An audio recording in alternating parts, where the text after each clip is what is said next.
पुण्डरीकाच पुनातु तिराजम्यः। ओं केशवाय नमः। ओं नारायणाय नमः। ओं माधवाय नमः। हस्तो वृक्षाल्य हर्षिकेशाय नमो नमः।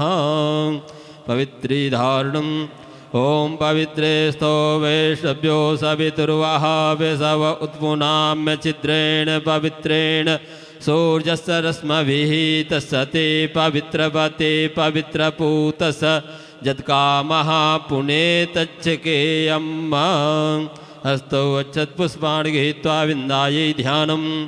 श्रीश्च ते लक्ष्मी च पत्न्यावहोरात्रे पार्श्वे नक्षत्राणि रूपमसिनौ व्यात्तम् इष्णन्निखाणां मुम्मयि खाणां सर्वलोकं मयि खाणां। वृन्दादेव्यै नमः। तुलसीदेव्यै नमः। सर्वोपचारार्थे गन्धाक्षतपुष्पाणि समर्पयामि। त्वां गन्धर्वा अखनस्त्वामिन्द्रस्त्वां बृहस्पतिः त्वामोखदे सोमो राजा विद्वान् स्मादमुच्यत। वृन्दादेव्यै नमः। सर्वोपचारार्थे गन्धाक्षतपुष्पाणि समर्पयामि नमस्करोमि। अथ सुखाचार्य ध्यानम्। यं प्रव्रजन्तमनुप्रेतमुप्रेतकृत्यं द्वैपायनो विरहकातरया जुहाव। पुत्रेति तन्मयतया तरवोऽभिनेदुः तं सर्वभूतहृदयं मुनिमानतोऽस्मि। सुखाचार्याय नमः। व्यासात्मजाय नमः। सर्वोपचारार्थे गन्धाक्षतपुष्पाणि समर्पयामि नमस्करोमि। पुराणपुरुषोत्तमाय ध्यानम्। श्रीमद्भागवत महापुराण विमलं यद्वैष्णवानां धनं यस्मिन् पारमहंसमेकममलं ज्ञानं परं गीयते। यत्र ज्ञानविरागभक्तिसहितं निष्कर्ममावृष्कृतं तस्सृण्वन् प्रपठन् विचारण परो भक्त्या विमुञ्चेन्नरः। पुराण पुरुषोत्तमाय नमः। बालकृष्णाय नमः। सर्वोपचारार्थे गन्धाक्षतपुष्पाणि समर्पयामि। तां गन्धर्वा अकनस्त्वामिन्द्रस्त्वां बृहस्पतिः त्वामोखदे सोमो राजा विद्वान् स्मादमुच्यत। अच्युतां सुराश्रेष्ठा कुङ्कुमाक्ता सुशोभिता मया निवेदिता भक्ता गृहाण परमेश्वरः। पुष्पं पुष्पमाल्यां समर्पयामि नैवेद्यं निवेदयामि। ॐ नाभ्या आसीदन्तरिक्षगुं शेष्णो द्रौहो समवर्तत पद्भ्यां भूमिर्दिशः स्तोत्रां तथा लोकान् अकल्पयन्नः। नैवेद्यं निवेदयामि नैवेदान्ते मुखे आत्मनीयं जलं समर्पयामि। ओं प्राणाय स्वाहा पानाय स्वाहा व्यानाय स्वाहा उदानाय स्वाहा समानाय स्वाहा। मध्ये मध्ये पानीयं जलं समर्पयामि। मुखवासार्थे एलालवंशेदं भोगीफलं समर्पयामि। ताम्बूलं समर्पयामि दिव्यदक्षिणायां समर्पयामि। ओं हिरण्यगर्भः समवर्तताग्रे भूतस्य जातः पतिरेक आसी सदाधार पृथिवी द्यामुतेमा कस्मै देवा हविखा विधेयं दिव्यदक्षिणायां समर्पयामि नमस्करोमि। कस्तूरीतिलकं ललाटपटले वक्षस्थले कौस्तुभं नासाग्रे वरमौक्तिकं करतले वेणुकरे कङ्कणं सर्वाङ्गे हरिचन्दनं सुललितं कण्ठे च मुक्तावली गोपस्त्रीपरिवेष्टितो विजयते गोपालचूडामणिः। प्रार्थनापूर्वकं नमस्कारान् समर्पयामि नमस्करोमि। अनेन कृतेन पूजनेन पुराणपुरुषोत्तमाय प्रियन्तां नमः। अथ व्यासपूजनम्। नमोऽस्तु ते व्यास विशालबुद्धे पुल्लारविन्दायते पत्रनेत्र येन त्वया भारते तैलपूर्णः प्रज्वालितो ज्ञानमयः प्रदीपः। व्यासाय विष्णुरूपाय व्यासरूपाय विष्णवे नमो वै ब्रह्मविदये वासिष्ठाय नमो नमः। अज्ञानतिमिरान्धस्य ज्ञानाञ्जनशलाकया चक्षुरुन्मीलितं येन तस्मै श्रीगुरुवे नमः। सद्गुरुचरणकमलेभ्यो नमः। हरिः ॐ सहस्रशीर्षा पुरुषः सहस्राचः सहस्रपात स भूमिगुं सर्वतस्वित्वा तत्त्वै नमः। ओम इदगुं हविः व्रजनन्मे अस्तु दशवीरगुं सर्वगणगं स्वस्ताये आत्मशनि पेजासनि पशुशनि लोके सन्नभय शनि अग्निः प्रजां बहुलां मे करोतोऽन्यं पयोरेतो अस्मासु दत्त। श्री भागवत भगवान की है आरती, पापियों को पाप से है तारती। श्री भागवत भगवान की है आरती, पापियों को पाप से है तारती। श्री भागवत भगवान की है आरती, पापियों को पाप से है तारती। श्री भागवत भगवान की है आरती, पापियों को पाप से है तारती। ये अमर ग्रंथ ये मुक्ति पंथ ये पंचम वेद निराला, नव ज्योति जगाने वाला। ये अमर ग्रंथ ये मुक्ति पंथ ये पंचम वेद निराला, नव ज्योति जगाने वाला। ओ हरि नाम यही हरि ध्यान यही, हरि नाम यही हरि ध्यान यही, हरि नाम यही हरि ध्यान यही, हरि नाम यही हरि ध्यान यही। प्रभु के महिमा की आरती, पापियों को पाप से है तारती। श्री भागवत भगवान की है आरती, पापियों को पाप से है तारती। ये शांति गीत पावन पुनीत, पापों को मिटाने वाला, हरि दर्श कराने वाला। ये शांति गीत पावन पुनीत, पापों को मिटाने वाला, हरि दर्श कराने वाला। ये सुख करनी ये दुख हरनी, ये सुख करनी ये दुख हरनी। श्री मधुसूदन की आरती, पापियों को पाप से है तारती। श्री भागवत भगवान की है आरती, पापियों को पाप से है तारती। ये मधुर बोल ही ये ग्रंथ को सन्मार्ग बताने वाला, बिगड़ी को बनाने वाला। ये मधुर बोल मद पंथ खोल, सन्मार्ग बताने वाला, बिगड़ी को बनाने वाला।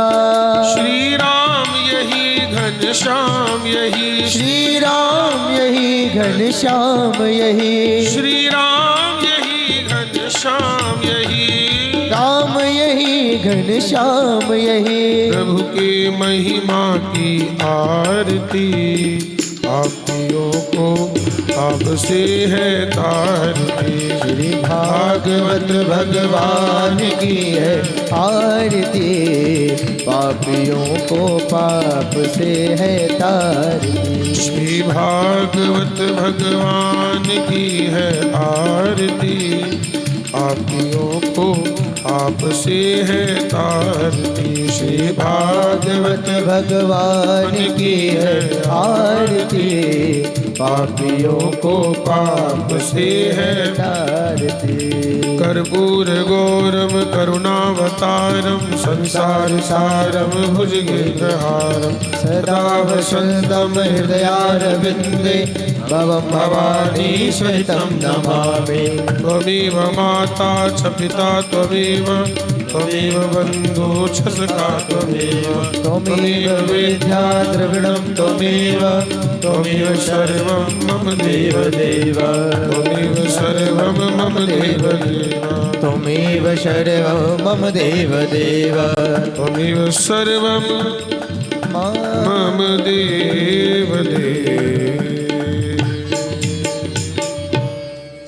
जलेन शीतलीकरणं पुष्पैदेवाभिवन्दनम् आत्माभिवन्दनं देवो शान्तिरन्तरिक्षगुं शान्तिः पृथिवी शान्तिरापः शान्तिरोषधयः शान्तिः वनस्पतयः शान्तिविश्वे देवाः शान्तिर्ब्रह्म शान्तिः सर्वगुं शान्तिः शान्तिरेव शान्तिः सामा शान्तिरेधि शान्तिर्भवतु मन्त्रपुष्पाञ्जलिं हरि राम राम श्री राम।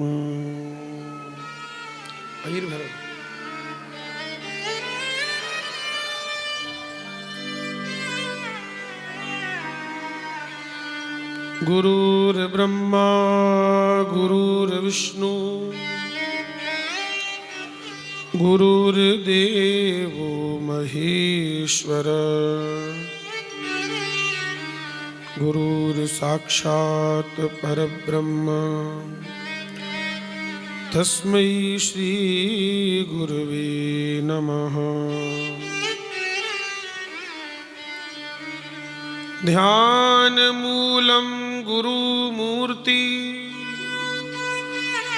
पूजा मूलं गुरुपदम् मंत्रमूलं गुरुवाक्यं मोक्षमूलं गुरुकृपा।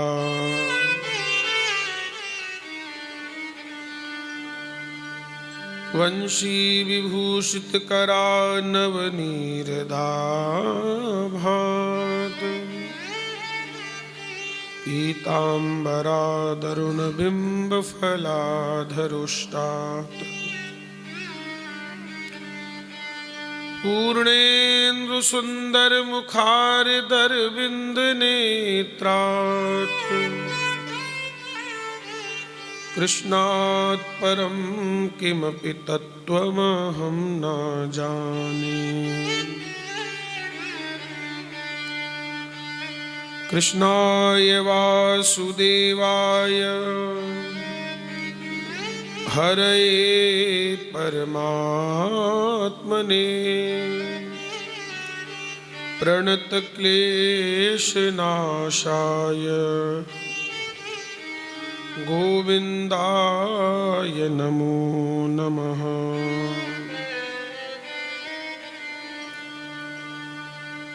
सीतानाथ समारम्भां श्रीरामानन्दार्य मध्यमाम् अस्मदाचार्यपर्यन्तां वन्दे गुरु परम्पराम्। वाञ्छाकल्पतरुभ्यश्च कृपा सिन्धुभ्य एव च पतितानां पावनेभ्यो वैष्णवेभ्यो नमो नमः। यं प्रव्रजन्तुमनुपेतमपेतकृत्यम् द्वैपायनो विरह कातर आजुहाव पुत्रेति तन्मतया तरवोऽभिनेदो तं सर्वभूतहृदयं मुनिमानतोऽस्मि।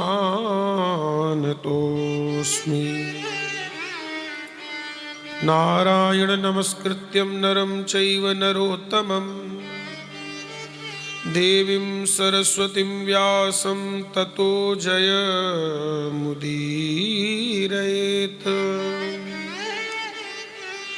अतुलितबलधामं स्वर्णशैलाब्देहं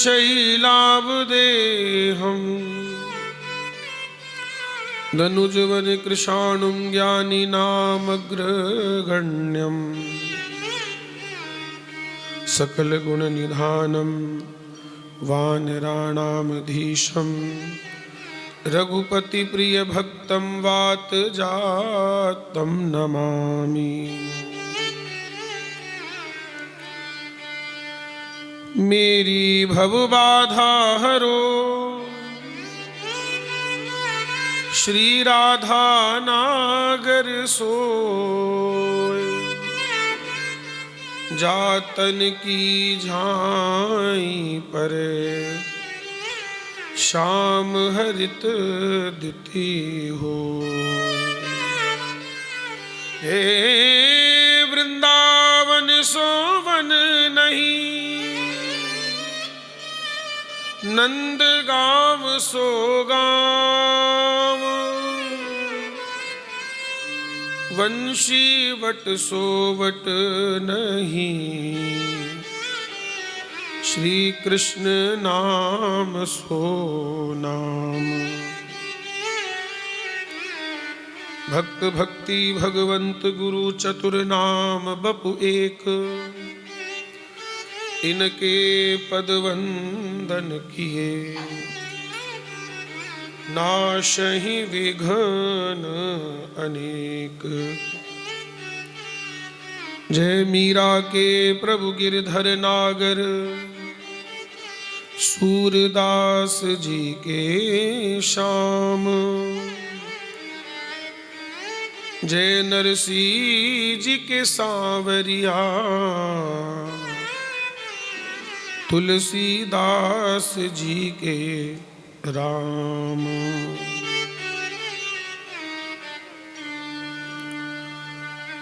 रनवहु पवन कुमार, खलबल पावक ज्ञान घन। जासु हृदय आगार, बसहि राम सर चाप धर। प्रेम से बोलिए ठाकुर श्री गोविंद देव भगवान की जय। श्री बांके बिहारी लाल की जय। राधा वल्लभ लाल की जय। राधा रमण भगवान की जय। राधा श्याम सुंदर भगवान की जय। श्री वृंदावन धाम की जय। श्री जगत जननी गौ माता की जय। सत्य सनातन धर्म की जय।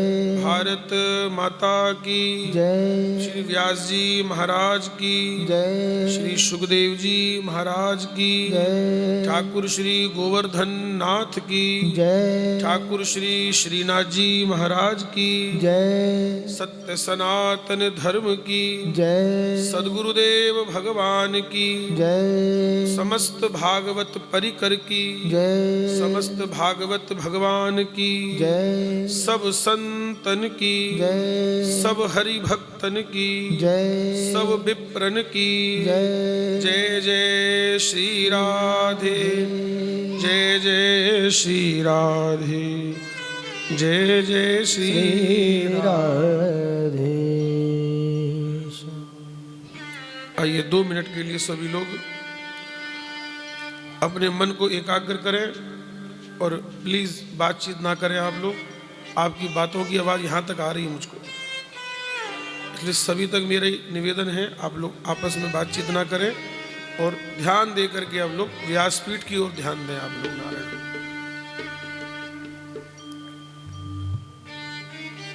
राधे राधे गोविंद गोविंद राधे राधे राधे गोविंद गोविंद राधे। राधे राधे गोविंद गोविंद राधे। राधे राधे गोविंद गोविंद